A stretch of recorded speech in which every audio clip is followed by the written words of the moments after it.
नमस्ते दोस्तों, आपका स्वागत है हिस्ट्री ऑफ थिंग्स में। तो हिस्ट्री ऑफ थिंग्स में जैसा कि हम लोग हर बार एक नए नए मुद्दे पर बात करते हैं और इस तरह के मुद्दे पर बात करते हैं जो सदियों से या सालों से कंट्रोवर्शियल है। आज भी हम ऐसा ही एक मुद्दा लेकर आपके सामने आए हैं। आज जो कि मुद्दा है वो मुद्दा है रामायण से जुड़ा हुआ। चूंकि रामायण अभी टेलीविजन पर भी चल रही है, काफी जगह उसकी चर्चा हो रही है, तो आज हमने ऐसा ही एक मुद्दा चुना है जो सालों से कंट्रोवर्सी का मुद्दा बना हुआ है। तो इस मुद्दे का नाम है अग्नि परीक्षा, सीता माता की अग्नि परीक्षा। हम सभी इससे कहीं ना कहीं वाकिफ हैं। हमने सभी ने इसी मुद्दे को, इस नाम को कहीं ना कहीं सुना हुआ है। और कई सालों से एक फेमिनिस्ट नैरेटिव, एक कम्युनिस्ट नैरेटिव या एक अंग्रेजी शिक्षा के द्वारा बनाया गया एक नैरेटिव है कि भारत जो है वो महिला विरोधी था।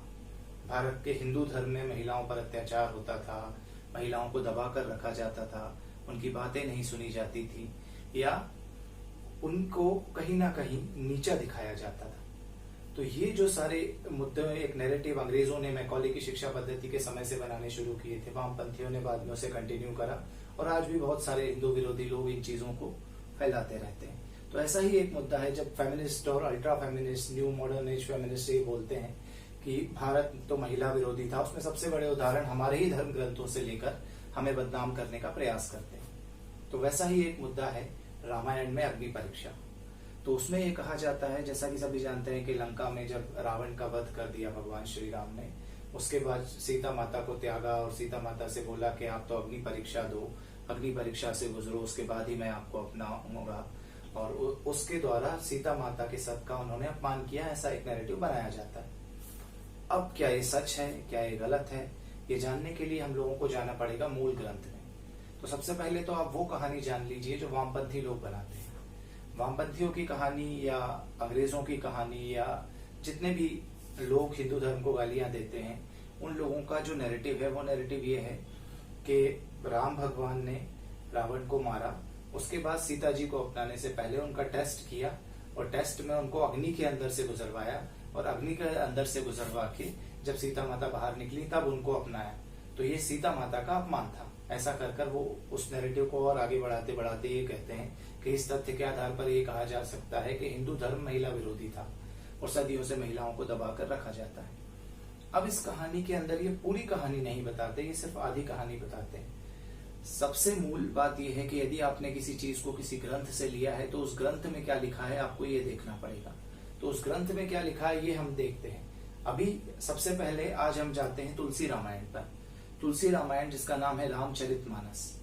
रामचरितमानस के अंदर जब हम बात करते हैं तो रामचरितमानस में सबसे पहले आप सभी लोग जानते हैं जैसा कि रामायण के अंदर 7 कांड है, बाल कांड से लेकर लास्ट कांड तक।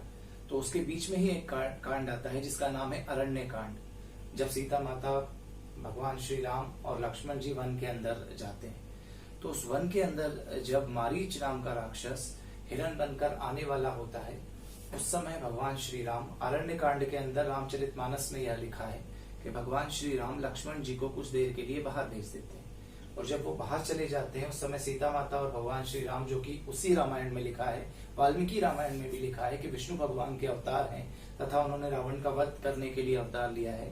वो अरण्य कांड के अंदर जब लक्ष्मण जी चले जाते हैं तब सीता माता से बोलते हैं कि अब वो समय आ गया है जब हमें राक्षसों का अंत करना है।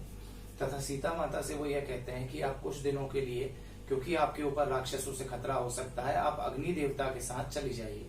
तो उस समय वो अग्निदेव का आह्वान करती हैं और अग्निदेव सीता माता के आह्वान पर वहां पर प्रकट होते हैं। प्रकट होने के बाद अग्निदेव सीता माता को ले लेते हैं और सीता माता उनकी शरण में चली जाती हैं और उस समय में वहां पर एक माया सीता पैदा होती है और माया सीता वहां से निकलकर राम भगवान की कुटिया में आ जाती है।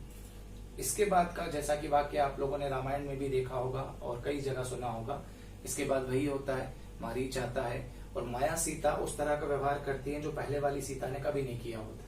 वो एक मृग को देखकर उसे पाने के लिए ललायत होती हैं, राम जी को भेजती हैं। उसके बाद लक्ष्मण से भी कुछ इस तरह के वर्ड्स कहती हैं कि लक्ष्मण को जबरदस्ती वहां से जाना पड़ता है, जबकि असली सीता के पूरे चरित्र में आपने पूरी रामायण के अंदर उस तरह के शब्द नहीं सुने होंगे।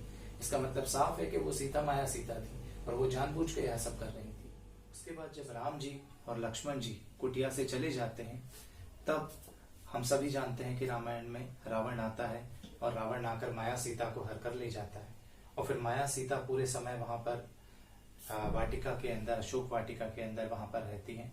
और फिर पूरी रामायण खत्म होती है। रामायण खत्म होने के बाद अंत में जब युद्ध कांड होता है, लंका कांड होता है, उसके बाद जब रावण का वध होता है तब उन्हें वापस लाया जाता है। तो यह सारा का सारा जो मैंने अभी आपको बताया, कई लोग इसमें बोलते हैं कि ऐसा कुछ नहीं हुआ था, अग्नि नहीं ले गया था, या अग्निदेव के पास असली सीता नहीं गई थी। तो मैं आपको रेफरेंस बता रहा हूं कि अरण्य कांड के अंदर यदि आप 23वां 24वां दोहा देखेंगे तो 23, 24, 25वें दोहे में अरण्य कांड में रामचरितमानस के अंदर यह लिखित है कि भगवान श्री राम ने सीता माता से वार्ता करी और उन्हें अग्निदेव को दिया और अग्निदेव उन्हें लेकर चले गए और तभी माया सीता प्रकट हुई और माया सीता वहां पर आ गई। तो आप अरण्य कांड में 24वां 23वां दोहा जब देखेंगे तो आपको ये वहां पर नजर आएगा।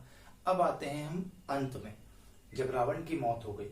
तो रावण की मौत जब हो जाती है, उसके बाद जब अग्नि परीक्षा का समय आता है तो भगवान श्री राम को असली सीता जी वापस चाहिए रहती है।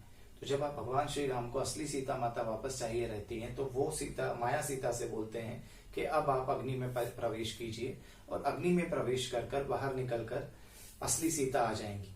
तो उस समय माया सीता अग्नि में प्रवेश करती हैं और उस समय अग्नि देवता स्वयं सीता माता को लेकर प्रकट होते हैं और सीता माता को श्री राम को सौंप देते हैं। तो ये जो है, ये भी कहां पर है, इसका भी मैं रेफरेंस आपको दे देता हूं। लंका कांड या जिसे युद्ध कांड भी कहा जाता है रामचरितमानस के अंदर। तो युद्ध कांड में दोहा यदि आप देखेंगे लंका कांड का, तो दोहा नंबर 108 से 123, 122 के बीच में, तो 108 से ही यह शुरू हो जाता है। 108वें दोहे में आपको दिखाई देगा कि अग्नि परीक्षा के अंदर भगवान श्री राम के पास सीता माता वापस आ रही है और माया सीता जा रही है। तो इस तरह से रेफरेंसेस के साथ मैंने आपको बताया है कि अरण्य कांड के अंदर 24वां दोहा और लंका कांड के अंदर 108वां दोहा, यहां से आप देखना जब शुरू करेंगे तो आपको पता चलेगा कि भगवान श्री राम ने असली सीता माता को अग्निदेव को दे दिया था और फिर अग्निदेव ने उन्हें लंका कांड के समय वापस लौटा दिया था। अब इस पूरे के पूरे प्रकरण में कहीं पर भी ऐसा नजर नहीं आता कि भगवान श्री राम ने सीता माता पर अत्याचार किया या फिर भगवान श्री राम ने महिलाओं पर अत्याचार किया, बल्कि इसमें तो यह नजर आता है कि उन्होंने अपनी पत्नी को राक्षसों से बचाने के लिए, रावण से बचाने के लिए अग्निदेव को दे दिया और अग्निदेव के पास वो तब तक सुरक्षित रही, तब तक माया सीता आई और बाद में उन्होंने वापस ले लिया। अब इसी को नैरेटिव को घुमाकर लोग फेमिनिज्म पर ले आते हैं कि सीता के साथ तो ये हुआ, वो हुआ, अत्याचार हुआ और उनको जबरदस्ती इतने साल तक यातना झेलनी पड़ी, रावण के पास यातना झेलनी पड़ी और उसके बाद राम भगवान ने भी उन पर शक किया। तो वैसा जबकि रामायण के अंदर कुछ भी नहीं है और उसके अंदर राम जी बोल भी रहे हैं कि ये अग्नि से वापस लेते समय ये वाली चीज मैं अकेले में भी कर सकता था, लेकिन मैं समाज के सामने ये जानबूझकर कर रहा हूं ताकि कोई और भी सीता माता पर शक ना करे, सारी दुनिया ये देख ले कि अग्नि के थ्रू मैं वापस अपनी सीता माता को ले रहा हूं।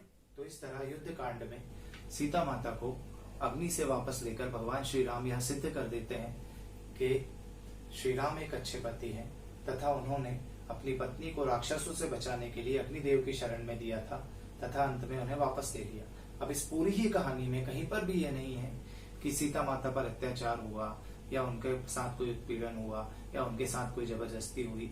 अब लोग कहेंगे कि हम रामचरितमानस की बात नहीं मानते, तो यदि आप वाल्मीकि रामायण में भी देखेंगे तो वाल्मीकि रामायण में भी यही बताया गया है। यहाँ तक के वाल्मीकि रामायण में यहाँ तक बताया गया है कि अग्नि के अंदर प्रवेश सीता माता अपनी इच्छा से करती है। भगवान श्री राम अग्नि पर प्रवेश के लिए उन्हें नहीं बोलते, जबकि सीता माता स्वयं अग्नि के अंदर अपनी मर्जी से प्रवेश करती हैं। उसके बाद सभी भगवान आते हैं भगवान श्री राम के पास और पूछते हैं आपने रोका क्यों नहीं। तो वो बोलते हैं कि मैं खुद जानता हूं कि सीता जो है वो पवित्र हैं और उनको कुछ भी नहीं होगा और वो अग्निदेव की शरण में है और अग्निदेव जो है वो पूरे युद्ध में भी उनकी मदद कर ही रहे थे, तो वो जानते थे कि उन्हें कुछ नहीं होगा। बट वो भी यही बोलते हैं कि सीता यदि चाहती हैं कि वो इस अग्नि में से निकले तो मैं उन्हें रोकूंगा नहीं, ताकि दुनिया ये देख ले कि वो पवित्र हैं, दुनिया में कभी भी कोई उनके चरित्र पर इस तरह का आक्षेप ना लगा सके। तो वाल्मीकि रामायण से भी यह संदर्भ आता है। इसके अलावा जैसा कि मैंने आपको लंका कांड और अरण्य कांड के विषय में रामचरितमानस से बताया, उसमें भी यह संदर्भ आता है। अब इन दोनों ही कहानियों में, पूरी कहानी के अंदर कहीं भी आपको यह नजर नहीं आएगा कि किसी महिला पर कोई अत्याचार हो रहा है या उत्पीड़न हो रहा है, बल्कि सीता माता तो इस लेवल पर ताकतवर होती हैं कि वो लक्ष्मण जी को डांटकर भगा रही हैं, जो माया सीता हमने उसके अंदर देखा। उसके बाद रावण को एक तिनके से सिर्फ दूर रखे रहती हैं। उसके बाद पूरी ही कहानी के अंदर हम जो देखेंगे, उसी रामायण के अंदर जो कैकेयी हैं वो अपने पति को इतना मजबूर कर देती हैं कि अपने बेटे को उन्हें बाहर भेजना पड़ता है और उन्होंने एक युद्ध में अपने पति का सारथी बनकर साथ दिया होता है, तो जिस रामायण के अंदर महिलाएं इतनी ताकतवर हों, उस रामायण के अंदर आप कैसे कह सकते हो कि महिलाओं पर अत्याचार हुआ? तो ये सारा जो अल्ट्रा फेमिनिस्ट का नैरेटिव, कम्युनिस्टों का नैरेटिव और ये मैकॉले शिक्षा का एक जो नैरेटिव है कि भारत में हिंदुओं के धर्म ग्रंथों में महिलाओं पर अत्याचार है, यह सारा का सारा सरासर गलत है। आपको कभी भी इन चीजों के बारे में शक हो तो इनकी अंग्रेजी किताबें या इनके लेक्चर्स सुनने की जगह आप सबसे पहले अपने मूल धर्म ग्रंथों को उठाएं, मूल धर्म ग्रंथों को खोलें, उनके अंदर आपको सारा का सारा सत्य नजर आ जाएगा। और कभी भी अपने धर्म पर शक ना करें।